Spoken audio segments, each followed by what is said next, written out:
खर्दा विधानसभा में उपचुनाव में वोट की प्रक्रिया शुरू हो गई है और सुबह से ही मतदान केंद्रों के बाहर वोटरों की लंबी लाइनें लगी हुई है।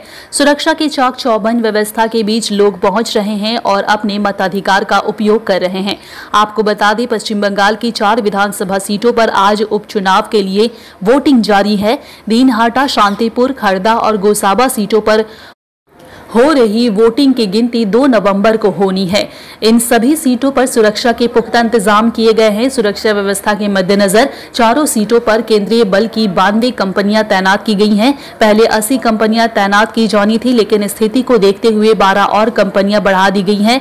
आज के चुनाव में सबकी निगाहें खास तौर पर दीनहाटा सीट पर टिकी हुई है, क्योंकि टीएमसी के दिग्गज नेता उड्डयन गुहा दीनहाटा से चुनावी मैदान में है। दरअसल अप्रैल में हुए चुनाव में यह सीट उनसे छिन गई थी। इस सीट पर बीजेपी उम्मीदवार निशित प्रमाणिक ने जीत हासिल की थी। उन्होंने गुहा को सिर्फ 57 वोटों से शिकस्त दे दी थी। आपको बता दें, शांतिपुर और दीनहाटा सीट पर बीजेपी के लिए प्रतिष्ठा की लड़ाई है। इस सीट पर बीजेपी उम्मीदवार बृज किशोर गोस्वामी का मुकाबला टीएमसी के निरंजन विश्वास से है।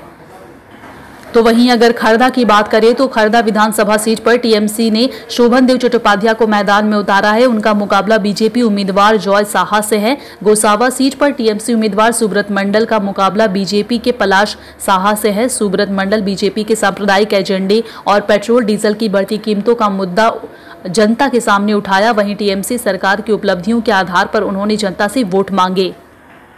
और इस बीच आप देख पा रहे हैं अपनी स्क्रीन पर कि लगातार वोटिंग की प्रक्रिया जो है वो जारी है। सुरक्षा व्यवस्था के कड़े बंदोबस्त के बीच 92 कंपनियां तैनात की गई है और इन सब के बीच जो है मतदाता को किसी भी प्रकार की दिक्कतों का सामना ना करना पड़े, इसके लिए खास तौर से व्यवस्था की गई है और सभी बूथ केंद्रों पर अलर्ट जारी कर दिया गया है और लगातार जो है मतदाता अपने मताधिकार का प्रयोग करते हुए दिख रहे हैं।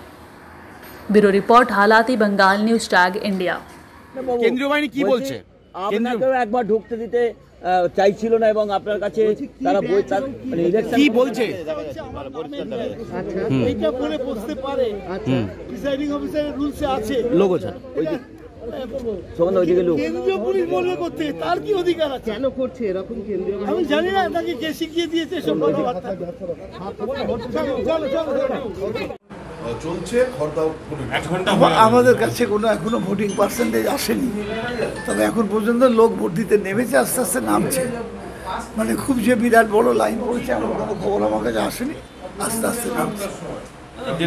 এটা তো শহরাঞ্চল, তো এখানে একটু কম নামে, একদম বেলায় নামে, কিন্তু গ্রামাঞ্চলে ভোট দিতে নেমে গেছে। আমরা গতকাল পর্যন্ত দেখেছি মানুষের মধ্যে অনেক উৎসাহ আছে। আমার ধারণা আলটিমেটলি তারা নেমে পড়বে।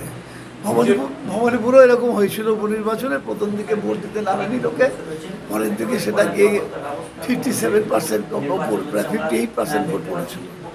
বলছি সুবর্ণা, সব প্রার্থীরা তারা ভোট ভিক্ষা করছেন, আপনি ঋণ চাইছেন, এটা কেন?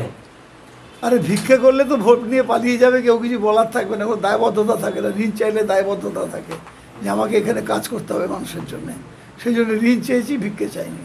বিজেপি প্রার্থী বলছেন যে বেশ কিছু জায়গায় তাদের এজেন্টকে বসতে দেওয়া হচ্ছে না, কি বলবেন? একেবারে উল্টো কথা। কালকে যখন আমি জানতে গেলাম গ্রামের দিকে গিয়ে যে ভোটের এখানে কি খবর, এখানে কাউকে আটকানো হচ্ছে না, তো কোনো এজেন্টকে যেন আটকানো না হয়, বলে তারা নিজেরা না বসলে আমরা কি করবো? সেটাকে কেউ ইস্যু করলে আমাদের কিছু করার নেই। সমস্ত বুথে কেন্দ্রীয় বাহিনী অনেক বেশি করে মুড়ে দেওয়া হয়েছে, ওটা কি মুড়ে দিক না, যত খুশি মুড়ে দিক, তাতে কিছু এসে যায় না। মানুষও তো ভয় পায় না।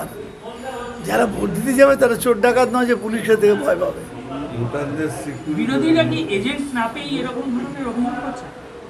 এজেন্ট তো পায়নি, তারা বহু জায়গাতে এজেন্ট পায়নি, এজেন্ট বসছে না। যারা গতবারে কিছু লোক কে পয়সা দিয়ে বসিয়েছিল, এবারে তারাও যায়নি। জিতবো তো, জিতবো, ব্যাপারে কোনো নিশ্চিন্ত আমি। ব্যবধানটা কি হবে সেটা যতটা ভোট বেশি পড়বে তারপর নির্ভর করে। কল্যাণনগরে ঘুরতে